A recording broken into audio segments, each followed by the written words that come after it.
Le renseignement criminel français se base évidemment sur des faits, le cambriolage au Louvre n'étant pas le premier. Petit tour d'horizon avec Fanny Wegscheider dans Les Éclaireurs. Rappelez-nous, bonjour Fanny, les précédents les plus marquants. Les plus marquants, alors déjà au Louvre, il y en a eu des très marquants évidemment, on a tous en tête le vol de la Joconde de Leonardo de Vinci, c'était le 20 août 1911, la Joconde dérobée par un vitrier italien, peintre en bâtiment, qui s'est caché dans la nuit dans le musée avec 2 complices et qui le lendemain, dans un simple sac, a décroché le tableau, l'a mis dedans et en est parti. Le chef-d'œuvre a disparu pendant 2 ans, il n'a été retrouvé que 2 ans plus tard en Italie à Florence, retour au Louvre en 1913.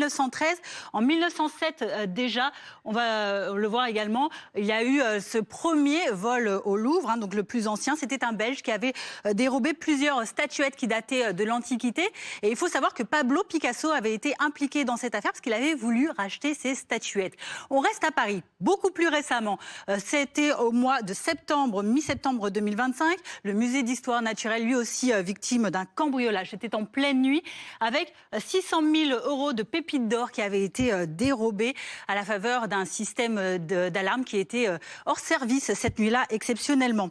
Si on reste toujours dans ces dernières semaines, c'était au mois d'octobre, mi-octobre, que le musée de Jacques Chirac en Corrèze a lui été cambriolé pas une mais 2 fois. Tout d'abord le 12 octobre, en pleine journée, un braquage. 4 individus rentrent dans le musée, agressent les agents de sécurité, font peur également aux personnes présentes et s'en vont avec seulement le contenu de la caisse, 300 € et une montre. Ils sont mis en examen après avoir été interpellés assez rapidement, mais à peine 2 jours plus tard, la nuit suivante, à vrai dire, un cambriolage, cette fois-ci plus conséquent, de bijoux, de montres, est réalisé dans le même musée avec donc un butin estimé à 1 million d'euros.